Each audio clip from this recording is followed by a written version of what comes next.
সবাই কেমন আছেন? আশা করি সবাই ভালো আছেন। আজকে আমি আমার আরেকটি নতুন ভিডিও নিয়ে হাজির হলাম। আজকে আমি বন্ধু সম্পর্কে কিছু কথা বলব। আমাদের সবার জীবনেই কম বেশি বন্ধু আছে। কিন্তু প্রকৃত বন্ধু আমরা সবাই চিনতে পারি না। যার জন্য অনেক সময় বন্ধুরা আমাদের ক্ষতির কারণ হয়ে দাঁড়ায়। তো প্রকৃত বন্ধু চেনার কিছু উপায় আছে, আজকে আমি তাই বলব। যেমন ১, বোকার সাথে কখনো বন্ধুত্ব করে তুলবেন না। কারণ সে আপনার উপকারের চেয়ে ক্ষতির কারণ হবে বেশি। ২, কৃপণের সাথেও কখনো বন্ধুত্ব করবেন না। কারণ সে আপনার বিপদের কালে আপনাকে এড়িয়ে চলবে বা গা ঢাকা দেওয়ার চেষ্টা করবে। ৩, সাবধান, কোনো পরনিন্দাকারী বা গীবতকারীর সাথে কখনো বন্ধুত্ব গড়ে তুলবেন না। কারণ সে অসম্ভব রকমের স্বার্থপর হয়ে থাকে এবং প্রয়োজন শেষে সে আপনাকে ভুলে যাবে বা আপনার সাথে বন্ধুত্ব ভেঙে ফেলতে একটু দ্বিধাবোধ করবে না।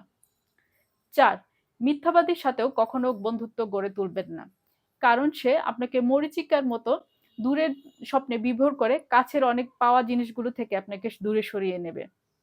তো এই ছিল আমার কিছু বন্ধু চেনার উপায়। তো আমার এই কথাগুলোর সাথে আপনারা কারা, কারা একমত প্লিজ একটু কমেন্টস করে জানাবেন। আর আপনারা যারা আমার চ্যানেলটি অলরেডি সাবস্ক্রাইব করেছেন সবাইকে অসংখ্য ধন্যবাদ। আর যারা করেননি প্লিজ একটু করে দিবেন। পরবর্তীতে আমি আবার অন্য কোনো ভিডিও নিয়ে হাজির হব। আজ এই পর্যন্ত। সবাই ভালো থাকবেন। সবাইকে ভালো রাখার চেষ্টা করবেন। বাই।